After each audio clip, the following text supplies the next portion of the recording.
Alors bienvenue dans cette vidéo qui est assez particulière pour moi, parce que je vais présenter ce que j'appelle l'échelle émotionnelle, quelque chose que j'ai découvert maintenant il y a un moment, je vais rentrer dans les détails. Donc cette vidéo fait partie des autres vidéos qui sont comme une annexe du livre vivant qui est sur internet à l'adresse être-humain.net où je décris à chaque fois avec un thème précis, plusieurs aspects de l'expérience humaine, évidemment avec l'intention plutôt de la vivre harmonieusement, de manière heureuse. Et avec cette intention, les émotions sont un sujet très très important. Il y a beaucoup de choses à dire, j'en ai déjà dit j'ai déjà dit certains aspects dans les autres vidéos. Donc celle-ci, je vais vraiment la concentrer à cette pratique que j'appelle l'échelle émotionnelle. Simplement, c'est une manière de vivre les émotions, de mettre de l'attention sur les émotions. Une première façon de le dire, ça serait pour arrêter de les vivre à l'envers, pour faire de nos émotions quelque chose d'utile, de constructif, pour les vivre en fait pour ce qu'elles sont. On a tendance à confondre les sensations et les émotions, donc ça dans les autres vidéos j'ai bien identifié. On a tendance à faire comme si quand j'ai une émotion, cette émotion me parle de ce qui vient de se passer, alors que c'est mes sensations, mes 5 sens, qui me parlent de ce qui vient de se passer. Les sensations, c'est comme un thermomètre extérieur, alors que les émotions, peur, colère, tristesse, joie, et puis plein d'autres nuances d'émotions, sont comme un thermomètre intérieur. Ça vient me parler de moi. Donc souvent je fais ce signe-là, c'est-à-dire que voilà, ma dimension sensorielle m'informe du monde, mais ma dimension émotionnelle, elle est tournée vers moi. Elle me dit quel est l'état intérieur devant ce qui est en train de se passer. Donc l'expérience humaine, elle a cette complexité, même un peu davantage. On ne peut pas faire comme si ce que je ressens, c'est basique et c'est juste par rapport à ce qui se passe, comme si j'étais une simple pierre qui est en réaction immédiate à quelque chose. L'être humain a quand même plusieurs dimensions.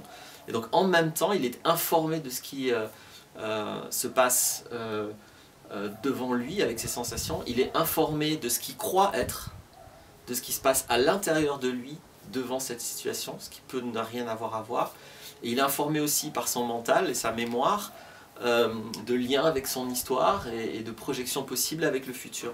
Donc il y a toute cette complexité à chaque instant. Chaque instant, il y a ces 3 aspects qui se mélangent et qui, si je les vis de manière floue, vont rendre mon expérience incompréhensible et inadaptable. Je ne vais pas savoir ce qui se passe, je vis une émotion, je ne sais même plus trop comment, pourquoi. Éventuellement, je vais nier, par exemple, si j'ai une peur, je vais nier que j'ai peur, je vais la rationaliser. Peut-être je ferai une vidéo spécifique là-dessus, sur comment je peux faire de mes peurs des soi-disant envies ou désirs. Donc l'échelle émotionnelle, c'est une manière de vivre consciemment une émotion, pas au moment où elle se passe, parce que là, comme tout le monde, on peut être réactif, l'émotion peut être intense, on n'est pas forcément capable de gérer les choses, de prendre du recul, etc. Mais ce qu'il y a de génial avec les émotions, la première chose, c'est qu'elles sont intemporelles.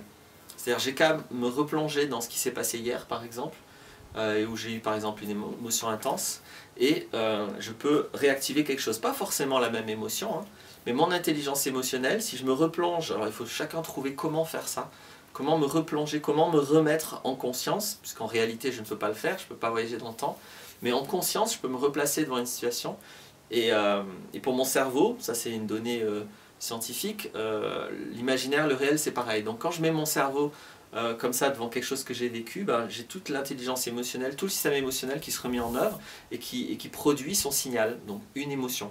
Encore une fois, elle n'est pas forcément la même que hier, mais elle est un signal utile qu'il est important d'écouter. Donc la base de l'échelle émotionnelle, c'est un constat qui est le suivant. Vous me direz, je ne sais pas si vous pourrez toujours m'envoyer des commentaires sur le site ou m'envoyer des emails. Mais le constat, c'est que devant un événement donné, si vous mettez 15-20 personnes, tout le monde n'a pas les mêmes émotions. Donc, on a tous constaté ça. Et on sait aussi qu'un même déclencheur a les mêmes causes. Un même effet, même cause a les mêmes effets. Donc, ce constat simple prouve que la cause de l'émotion, ça ne peut pas être un événement qui l'a déclenché. puisque chacun a des émotions différentes, il y en a un qui va se créer une colère, l'autre une tristesse, l'autre va être mort de rire, un autre va être tout à fait tranquille, c'est bien en chacun qu'il y a la cause de l'émotion. Et il y en a un qui va se créer ceci, l'autre qui va se créer cela, en fonction de son histoire, en fonction de plein de choses, plus ou moins conscientes. Donc la cause d'une émotion, elle est bien en soi, et systématiquement en soi, il n'y a pas d'exception à ça. Encore une fois, le système qui parle du monde, c'est les sensations. Les émotions, elles viennent me parler de moi, de ce que je vis, de ce que je crois être. Et entendez bien cette phrase de ce que je crois être, vous allez voir après avec la description de l'échelle émotionnelle, c'est très précisément ça, ce que je crois être devant l'événement. Donc la base de l'écoute émotionnelle, c'est d'arrêter de confondre le déclencheur et la cause. Le déclencheur d'une émotion n'est pas la cause de l'émotion. On ne peut pas nier que, voilà, je vous ai parlé d'un événement devant 10-15 personnes, s'il n'y avait pas eu cet événement, ils n'auraient pas eu des émotions. Mais chacun a des émotions différentes. Donc c'est l'ensemble de ce phénomène qu'il s'agit de mettre en conscience. Le déclencheur d'une émotion existe, mais n'est pas la cause. Le système émotionnel utilise une circonstance dans la situation pour venir me parler de moi. C'est comme ça que ça marche. Donc ça n'est qu'une excuse. Ça ne veut pas dire pour autant qu'il ne faudra pas qu'on s'occupe de cette excuse, qu'on s'occupe de ce qui s'est passé. Si on m'a manqué de respect, ça va être important que je m'en occupe. C'est pas parce que j'ai une émotion que je suis le seul responsable de ce qui se passe. La personne qui me manque de respect est responsable de son manque de respect. Pour autant, si ça va pas, je ne vais pas le vivre de la même manière si je suis réactif, émotionnel, ou si je suis tranquille et si je me fais respecter tranquillement devant ça. Donc là, l'enjeu, ça ne va pas être de gérer tout ça. Hein. On va concentrer les choses sur l'expérience émotionnelle. Je vis une émotion, qu'est-ce que ça signifie, de quoi ça me parle? Donc, première chose, je distingue radicalement le déclencheur et la cause. Et j'arrête de considérer que j'ai une émotion à cause de ce qui vient de se passer. Ça, c'est l'erreur de base. C'est-à-dire, je fais ça. Je fais comme si mon système émotionnel était là pour me parler du monde, alors que j'ai déjà mon système sensoriel et que parfois ils me disent des choses contradictoires. Donc, heureusement, l'humain fonctionne. L'humain, c'est pas un truc avec des outils qui ne fonctionnent pas. Donc, quand c'est mis comme ça fonctionne. Quand c'est mis comme ça fonctionne plus. Donc, mes émotions fonctionnent. Elles sont toujours juste à m'informer de ce qui se passe à l'intérieur. Et mes sensations sont toujours juste à m'informer de ce qui se passe à l'extérieur. Donc, la première chose étant celle-ci. La deuxième, ça va être de ressentir. C'est-à-dire que souvent, avec les émotions, on va chercher à les expliquer, à trouver une raison, donc à réfléchir, à mentaliser, à raisonner, à intellectualiser, à analyser. Tout ceci ne fonctionne pas. Toute l'intelligence émotionnelle n'a rien à voir avec toute l'intelligence mentale. Elle ne fonctionne pas avec les mêmes intentions, c'est pas de la même nature, ça ne fonctionne pas pareil. Ça ne peut pas se comprendre l'un l'autre. C'est en communication, c'est en interactivité, mais ça ne peut pas s'interpénétrer comme ça. Donc les émotions, le seul moyen d'aller vraiment prendre conscience de ce qui m'arrive quand je vis une émotion, eh bien, c'est de ressentir. Donc, je vais identifier une émotion précise. Ça ne va pas être « oh là là, ma femme m'énerve, je vais essayer de comprendre pourquoi ma femme m'énerve ». Là, on n'est déjà plus dans une émotion, on est déjà dans une généralité. On parle de plein d'expériences différentes, et qu'on a toutes rassemblées dans ma femme m'énerve. Mais c'est peut-être des raisons différentes, c'est des colères différentes, et des fois c'est des colères et des fois c'est des tristesses. Donc première chose, pour être vraiment attentif à une émotion, évidemment il faut être précis et il faut partir d'une émotion. Donc je prends un événement donné, une heure précise, un lieu précis. Ça c'est très important. C'est comme ça que ça commence l'échelle émotionnelle. Ensuite donc, je vais m'y replonger et simplement je vais ressentir. Et je vais, là je vais faire un exemple inventé, mais très inspiré des pratiques que j'ai découvertes. Du coup, je ne sais plus si je l'ai dit au début, je vais le dire maintenant, tant pis. Que voilà, ça fait 10 ans que j'ai découvert cette chose que j'appelle l'échelle émotionnelle.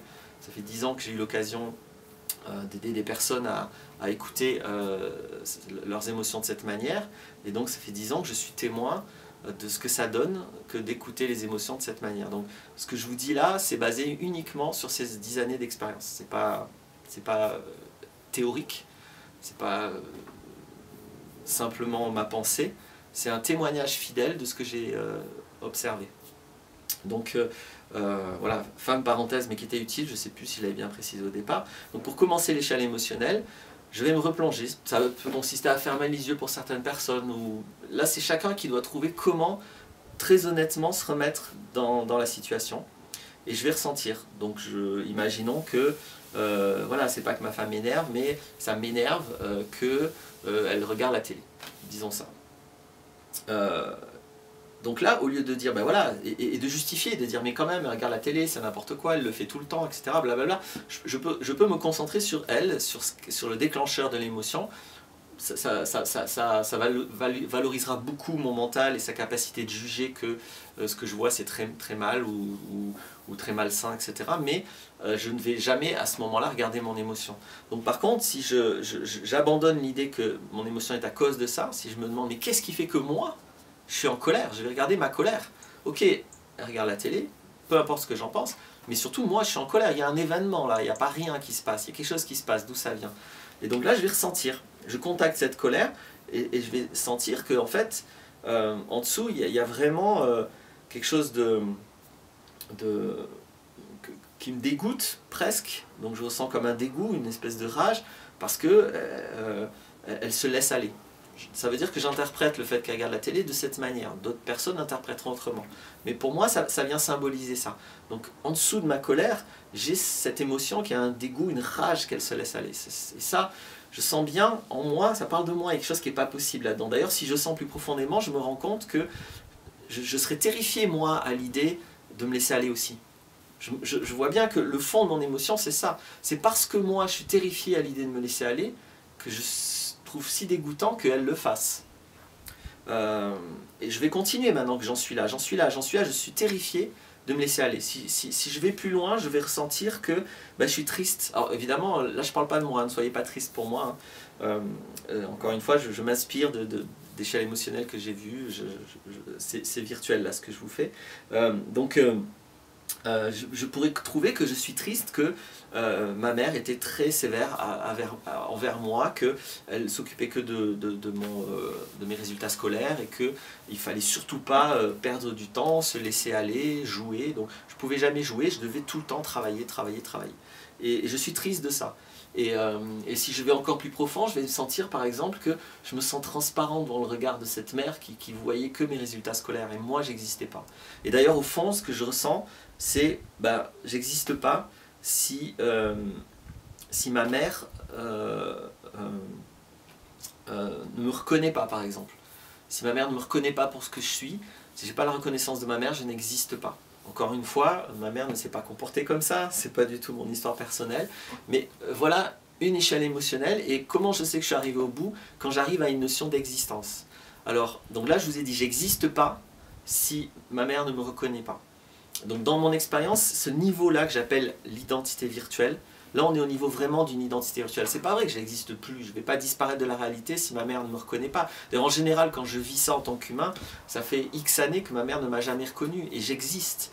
Donc je sais que c'est pas vrai, mais affectivement, émotionnellement, je suis fondé de cette manière. Intellectuellement, je sais très bien que non, c'est pas vrai. Enfin, ça va dépendre de ma maturité intellectuelle, mais je peux très bien avoir compris, même avoir compris pourquoi ma mère faisait ça. Elle m'a dit, mais peut-être qu'elle m'aime quand même, parce que c'est sa manière, etc. Peu importe, émotionnellement, effectivement, en moi, il y a un petit garçon qui est identifié à cette reconnaissance, qui dépend de cette reconnaissance, qui a ce creux en lui, qui a un manque de reconnaissance et qui va vivre une dépendance à être reconnu. Évidemment, une fois qu'il est devenu adulte, ceci s'est transféré. C'est pas que la reconnaissance de ma mère qui va me toucher, ça va être la reconnaissance de n'importe qui. Et puis vous avez vu que ça fait tout un arbre. Au-delà de la reconnaissance, comme ma mère m'a manqué de reconnaissance d'une certaine manière, il y a eu ce qu'on appelle une injonction parentale de devoir travailler et pas de m'occuper de m'amuser. Je vais très mal vivre que moi je puisse perdre du temps ou simplement prendre du bon temps, ou que d'autres vont le faire. Donc après, il peut y avoir plein d'autres étalements comme ça, de ce nœud existentiel, mais par cette émotion, j'ai parcouru tout un arbre émotionnel et j'arrive à une racine qui est vraiment un fondement parce que ça parle de mon existence. Alors des fois, les personnes vont dire, mais je meurs s'il n'y a pas ça. Ou alors, ma vie n'a pas de sens sans ça. Donc il y a plusieurs manières d'aller vivre, d'aller toucher et d'aller exprimer ce niveau existentiel, mais pour moi, une émotion n'a pas été écoutée en conscience si elle n'est pas allée, si on ne l'a pas écoutée jusqu'à ce niveau existentiel où je crois que mon existence dépend de quelque chose. Donc ça, c'est une identité virtuelle. Un autre mot que je pourrais dire, c'est une facette de l'ego. On parle beaucoup de l'ego, mais voilà concrètement comment, avec l'intelligence émotionnelle, avec les émotions, chacun peut aller pointer sur son ego spécifique, c'est bien beau de dire que j'ai un ego, je veux le dépasser, mais si je ne sais même pas concrètement c'est quoi mon ego et de quoi il vient, de quel traumatisme ou de quelle expérience toxique, soit familiale, soit scolaire, mon ego vient, je ne vais pas être très efficace à le dépasser si tel est mon souhait. Donc cette conscience-là, attention, elle ne va pas suffire. L'échelle émotionnelle, c'est simplement une pratique pour prendre conscience d'abord de l'utilité de mes émotions, d'arrêter de les vivre à l'envers, parce que du coup, c'est utile pour moi, hein, je vous le redis, c'est pas comme ça les émotions, ça vient parler de moi, donc ça vient être un espoir pour moi, c'est pas une souffrance, c'est pas une blessure, c'est un signal. De la même manière que si je me tords la cheville, j'ai un signal de douleur qui va m'indiquer très précisément que mon corps est atteint.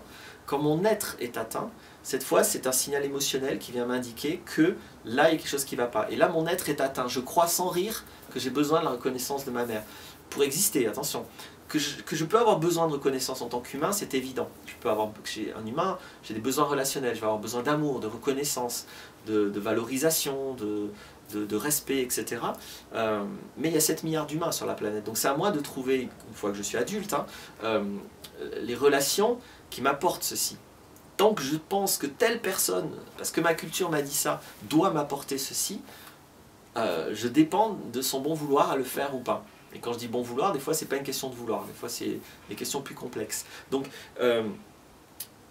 prendre conscience de cette identité virtuelle va me permettre ensuite, mais c'est pas fini l'histoire, mais de lâcher prise de ce que je crois être, de cette identité-là, où je pense que je peux pas exister sans quelque chose.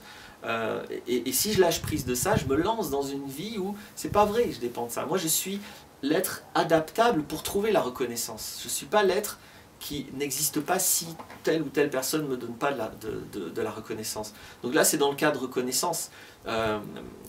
Chacun va trouver en écoutant ses émotions des identités virtuelles différentes. Je peux témoigner que 9 fois sur 10, on arrive à papa-maman, mais ce n'est pas systématique non plus.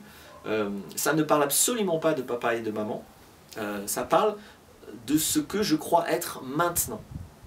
Voilà. Donc, j'espère que sur l'échelle émotionnelle comme ça, après, n'hésitez pas à poser des questions, soit en commentaire, soit d'aller sur le site et de m'envoyer des messages.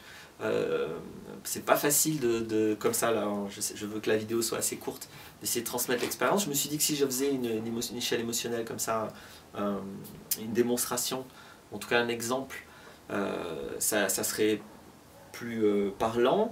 En même temps, voilà, sachez qu'une échelle émotionnelle, ça peut prendre comme ça 5-10 minutes à faire, mais ça peut prendre aussi 1h30, 2 heures, la première fois qu'on va vraiment écouter les émotions. Là c'était un peu du tout cru, c'était un peu du facile d'aller comme ça, d'échelle, de maillon en maillon, comme ça, jusqu'au fond des choses.